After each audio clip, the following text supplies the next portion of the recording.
Welcome to Freethought Matters. I'm Annie Laurie Gaylor. And I'm Dan Barker. We're executive directors of the Freedom from Religion Foundation. Today, we'll be asking an expert on secularism, is religion truly on the decline?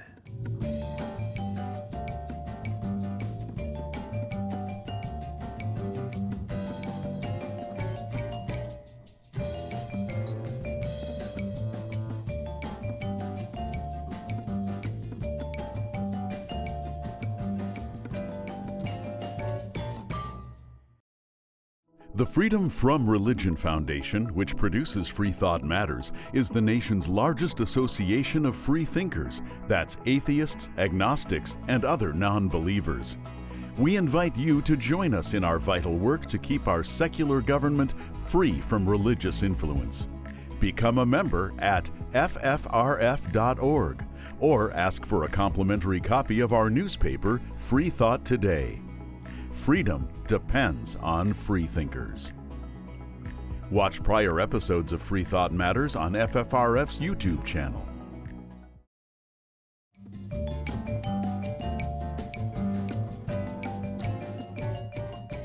Is religion declining? Our guest today thinks so and has the data to prove it. Phil Zuckerman is professor of sociology and secular studies at Pitzer College in Southern California.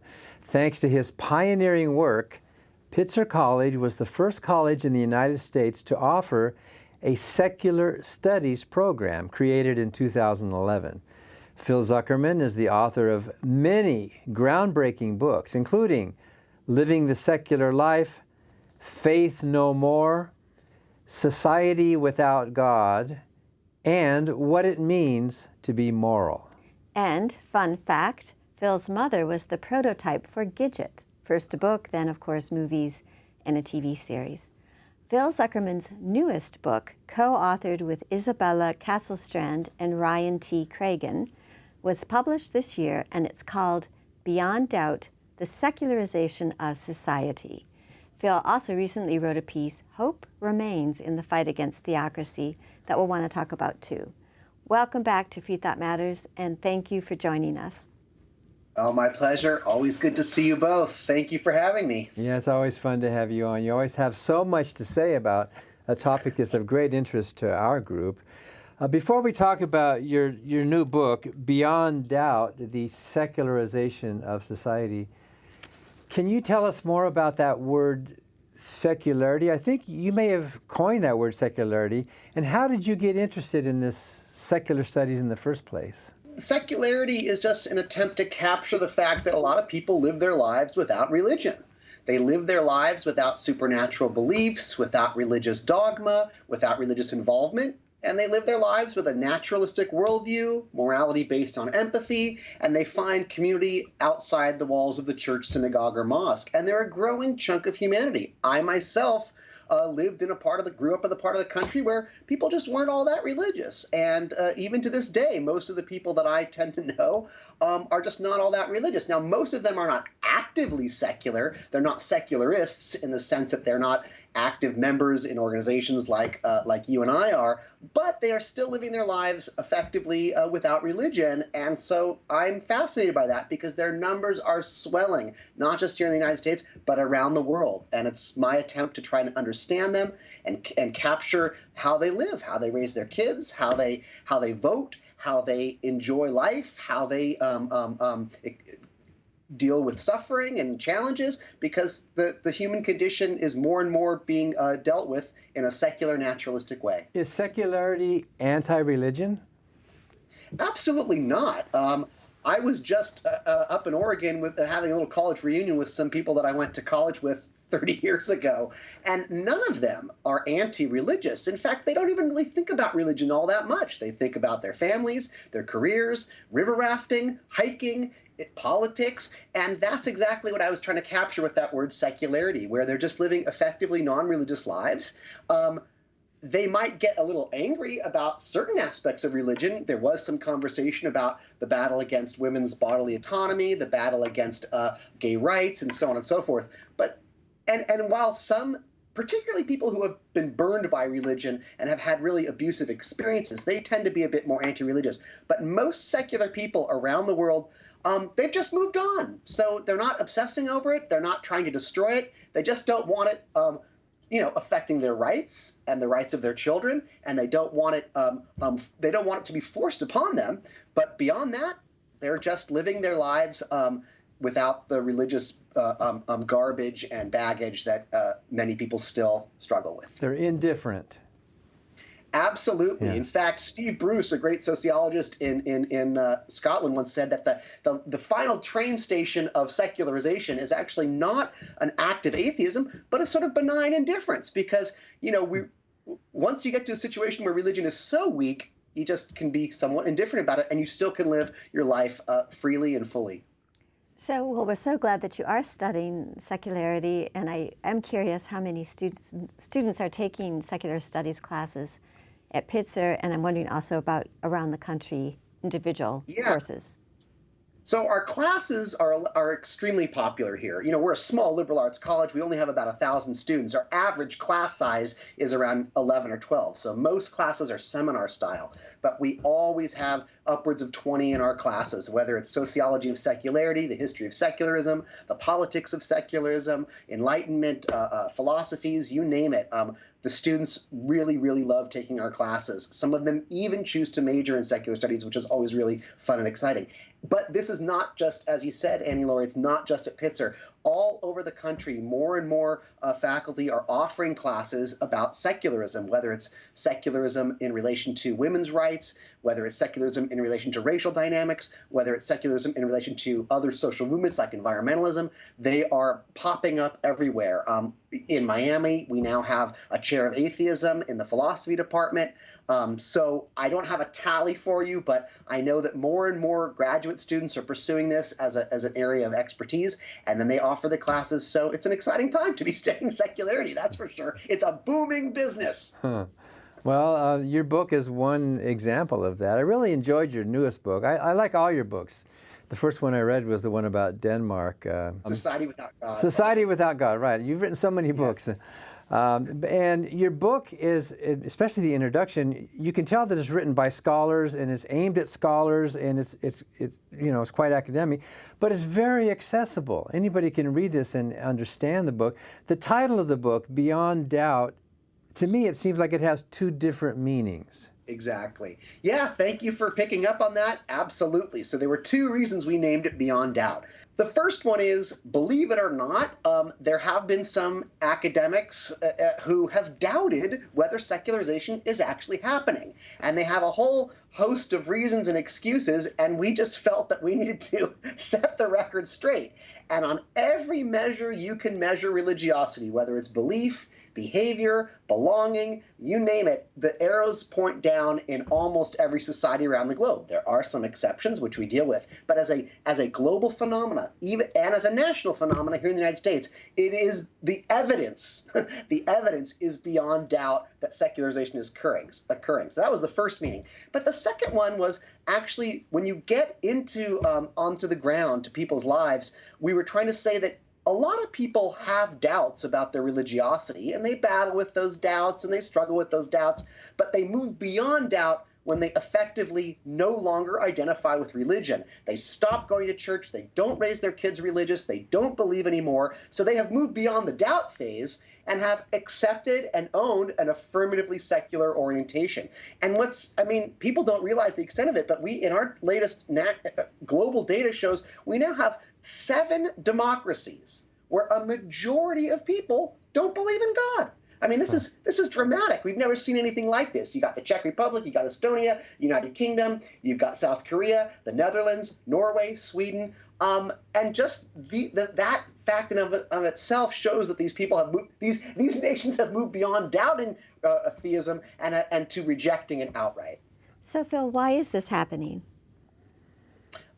Good question. So there's a lot of reasons, and every country has its own unique histories, its own unique factors. For example, the influence of Charles Darwin in the UK was very significant in the UK, less so, let's say, in South Korea. Every society has its idiosyncrasies. But as a general rule, and the data shows this, modernity causes problems for religion. What aspects of modernity? When life becomes more secure and safe and prosperous, and people no longer need the false delusions and comforts that religion brings when you're starving or you're oppressed. So when democracies are healthy, when societies are good at providing what is needed for their citizens in terms of healthcare, education, housing, when those basic needs of our existence are successfully being met, more or less, the need for religion goes down. When you see as societies become more rational, when your tire breaks down, you take your car to a mechanic. You don't pray to some invisible God. When your spouse is diagnosed with cancer, you go to the doctor. You know, we are more and more a rational, problem-solving society. So when our lives are more secure and more prosperous and peaceful, when we deal with problems rationally, also as education increases, and also religious pluralism. When there's a dominant religion in a certain society, it's easy for that religion to kind of maintain a monopoly on worldviews. But when you have a lot of different religions, it sort of creates a crisis of credibility for all of them, because you think, well, wait, they say they have the truth, and they say they have the truth, and maybe they're all full of it. And so we see this as well. So those are some of the biggies. There's many more, and we go through them and in the book and try to but every assertion we make, we back up with data, and that's what we're trying to do here. This is not just a sort of theoretical waxing. We want to say, look, here are propositions. We think if this happens, it will cause a decline in religiosity, and here's our data, here's our evidence over time. So secularization theory, as you describe it, boils down to modernization. Is that basically it? Yeah, I mean, Ryan, my co-author, coined the phrase, modernity causes problems for religion, and we agree with that. And we have to, but we have to sort of break through what is it about modernity, and that's some of the points I talked to before. You bet. So in the book, you discuss what you call the 3 B's: belief, behavior, and belonging. And what's the relevance of those? Yeah, so, what is religion? As we're social scientists, so if we want to measure a social phenomena, what are we going to measure? What are we actually looking at here? So you have to be very clear. And religion means different things to different people. Sometimes it's a very murky, vague concept. Sometimes it's very narrow and specific. But what we in the social sciences have generally agreed upon is that when we're talking about religion, we talk about the 3 B's. So first off, belief in supernatural entities, beings, gods, demons, demigods, spiritual realms. You don't have that, you don't really have religion. Number 2, there's a behavior component, right? What people actually do, rituals, body modifications, eating or not eating things. Beliefs you can't observe, you can only inquire and ask. But behaviors, you can see what people are doing, celebrations and so on and so forth. And then there's finally a belonging aspect. I know a lot of people that maybe don't believe particularly in all the supernatural beliefs of their religion, and they may not do a lot, but they certainly identify with a group or a denomination or a congregation or a movement. So you got these 3 B's, and this is the way we try and measure religiosity. And on all 3 B's, whether it's belief in God, belief in heaven, belief in hell, belief that the Bible is from God, whether it's in terms of behaviors, church attendance, baptisms, religious weddings, or even just belonging, identifying as religion, they are all trending down in most societies around the world. There are some exceptions, but yeah. So how do you measure the B's? Is it surveys? Yep, exactly. You can only, if you're trying to say small groups on the ground, you can do that in-depth interviews, participant observation. But if you're trying to capture large demographics, you can only do that through surveys. So we use the best and most reliable surveys out there. They're not without their flaws, they're not perfect, but that's the nature of social science. We have to make do with the best available evidence we can. We are talking with sociologist and author Phil Zuckerman about his new book, Beyond Doubt, The Secularization of Society. And when we return, we will ask a question that's the title of one of the chapters in the book, Is Being Secular Unnatural?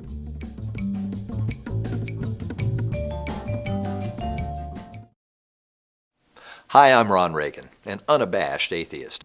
When I first recorded that commercial back in 2014, being openly atheist in America was still fairly uncommon. Today, the fastest growing religious group in the country is the non-religious, especially among the young. That progress is heartening, But the religious pushback is fierce, and the forces of Christian nationalism are well organized. Our progress won't continue unless we work together so that reason and our secular constitution will prevail. That's why I'm asking you to join the Freedom from Religion Foundation, the nation's largest and most effective association of atheists and agnostics working to keep state and church separate, just like our founders intended. Please join the Freedom from Religion Foundation today. Ron Reagan, lifelong atheist, not afraid of burning in hell. I'm Patrick, and I'm an out-of-the-closet atheist. 9 years ago, I saw Dan Barker debate Christian apologists at the University of Wisconsin.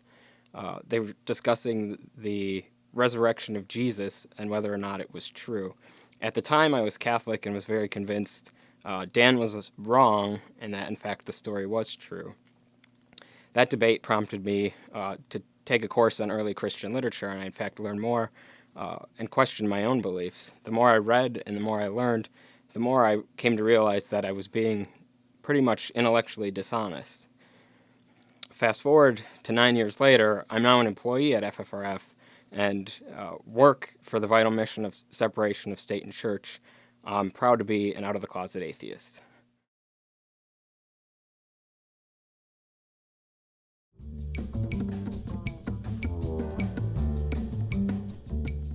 Welcome back to Freethought Matters. We're continuing our conversation with secular studies professor Phil Zuckerman, and we're talking about the new book that he co-authored with Isabella Castlestrand and Ryan T. Cragen. The book is called Beyond Doubt, The Secularization of Society.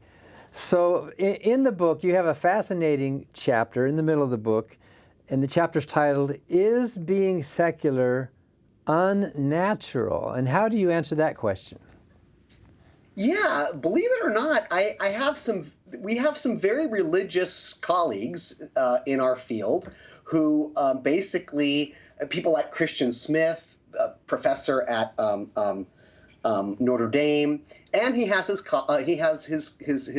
comrades too, and they insist that, religiosity and being religious is the natural state of humans, and to be secular is actually unnatural. This is the strangest thing. So we devoted a chapter just to debunk that bizarre assertion, and we do it in the following way.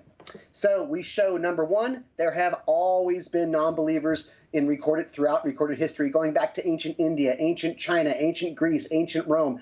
So the fact that we have this history that is often ignored illustrates that as long as there's been humans recording their thoughts and ideas, there have been skeptics, atheists, agnostics, and freethinkers. Number two, right now we have hundreds of millions of people who are non-religious. I mean, if that's unnatural, that's kind of hard to wrap your brain around. And not only do we have hundreds of millions, but as I said earlier, we have some societies where they constitute the majority of the society. And number three, we know that the vast overwhelming majority of people who are not raised religious do not become religious as adults. So it's clearly about socialization. It's clearly about how you're raised, what is imposed on you. And those are the three main keys, three main arguments that we lay out to counter the notion. I mean, we also talked to quotes of neurology and so on and so forth. But the biggies are the fact that there's always been atheists, that right now there are hundreds and millions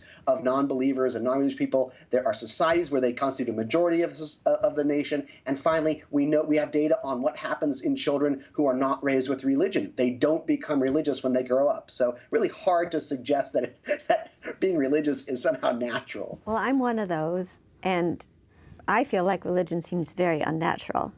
And in the 19th century, Ernestine Rose, an early freethinker, said every person is born an atheist. I mean, way back in the 19th century, you have to be indoctrinated, correct? Absolutely. Absolutely. And we have the data. We have generational longitudinal data that charts that. Something like maybe between 5 and 15% of people that are raised in secular homes will turn to religion later in life. And that's usually because they fall in love with someone who's religious. And that's usually the predictor of what causes them to find it. But I agree with Ernestine Rose. I agree with you. And it's not just me. It's the data.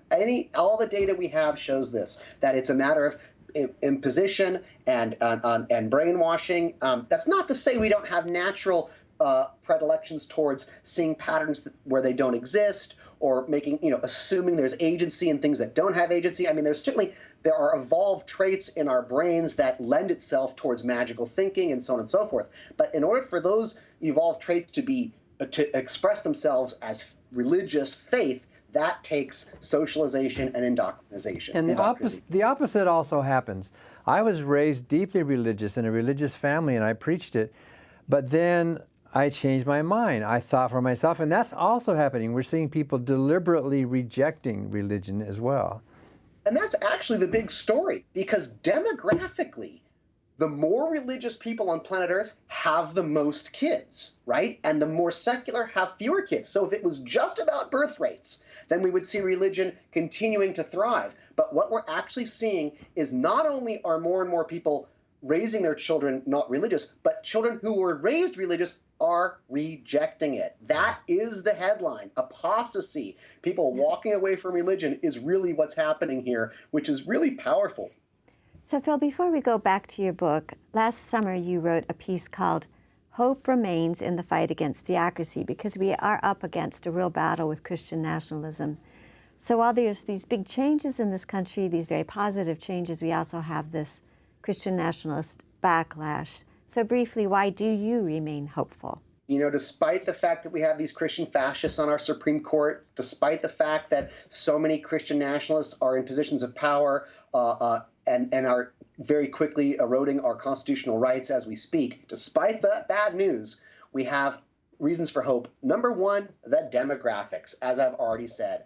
The rise of the non-religious in this country is unprecedented and keeps going up and up and up, and it's strongest among young people. So, for example, when I was born in the 1960s, fewer than 5% of Americans said they had no religion. Now, nationally, it's upwards to around 30%, but among people under 29, it's closer to 40%. And those folks, so not only is secularity exploding in our society, but those secular people vote and are politically active and are politically engaged. They're more likely to donate, to vote, to put up lawn signs, to support candidates, to march. So it's not many are indifferent, but the atheists and agnostics among us are extremely active politically. And then on top of that, we now for the first time have this a caucus in our government that is devoted to reason and free thought, and it's growing as well. So we have some prominent lawmakers in our capital who are taking a stand for reason and secularism. And on top of that, we've got excellent organizations, FFRF, Citizens United, AHA, you name it, and their numbers are swelling too. So I see a lot of wind in our wings right now, demographically, politically. And that trend is continuing to go upward. So I feel like even though we have these theo-fascists wielding tremendous power right now, I think they are feeling cornered because they are cornered, and our numbers will overwhelm them. And our numbers are decisive in elections now. We have data showing that where religion is going down, people tend to vote more progressive, they vote more rationally, they vote to protect women's rights, human rights, social justice causes. So that's why I'm hopeful still. So these Christian nationalists preach, like I used to preach and I used to believe, that without religion, without God, you don't have any basis for moral values. So how would you say, how do secular people find a basis for moral values? And is that better or worse? Or how does it compare with so-called religious values? There's so many ways to answer that. Most people do it philosophically. I like to do it sociologically. And I say, hey, you're making a sociological claim. You're saying that when belief in God goes down, people will become immoral. And when belief in God is strong, people will be moral. Well, we can test that. We can test that in our own country, in our own state, around the world, and the correlation just doesn't hold. What we find among democracies, of course, you have to separate the dictatorships. Among democracies, where people are less religious, they have less crime, less corruption, they have better health care, better schools, better elder care, better child care, women's rights, you name it. So just the evidence shows that a belief in God is actually not necessary for a moral society. And in fact, it seems to be the opposite. When theism is weak, societies are more humane, they have the lower murder rates, the lower abuse rates, and so on and so forth. But, philosophically, and you've written about this, Dan, in your own work, I think all the data shows that we have innate predispositions towards pro-sociality, we have innate predispositions towards empathy, and so I would argue that actually a secular worldview, a naturalistic worldview, is more moral than an obedient to an invisible master god morality. And can we trust self-reported surveys? Not always, but this cuts both ways. People tend to actually over-report their religiosity because there's a social bias, there's a social a desire for people, they think that they need to say this. So actually, I would argue that rates of secularity are even higher because most Americans, because of the stigma of being an atheist or agnostic, most people underreport their atheism, underreport their agnosticism, underreport their secularity, and overreport their religiosity. But as I said earlier, such surveys are not perfect tools, and we do the best we can. Well, we can only ask people what they believe or don't believe, right? But what you can do, though, is that whatever they mean, you can see their change over time. Absolutely. Absolutely. Maybe we're not sure what this means to be a nun, but we can see that growing over time. So. Exactly. I mean, you got to think about it. When someone is presented with a whole series of options and they're asked, what is your religion? They've got 30 different options. They can say Lutheran, Methodist, Baptist, Reformed Jew, Orthodox Jew, Sunni Muslim, Shiite Muslim, you name it, this kind of Catholic, and they say none of the above. That's a pretty powerful indicator that they don't even have a kind of, nostalgic connection. And that tells us a lot right there.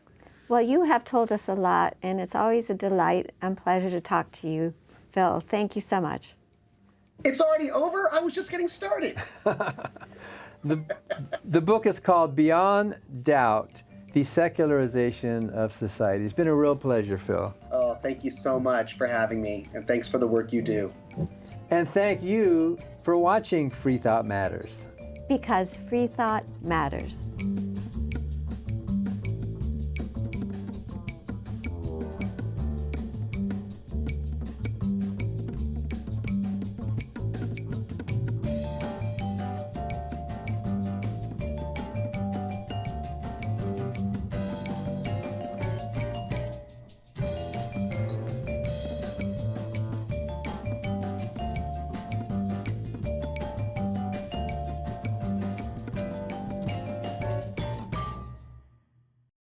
Hi, I'm Steve Pinker.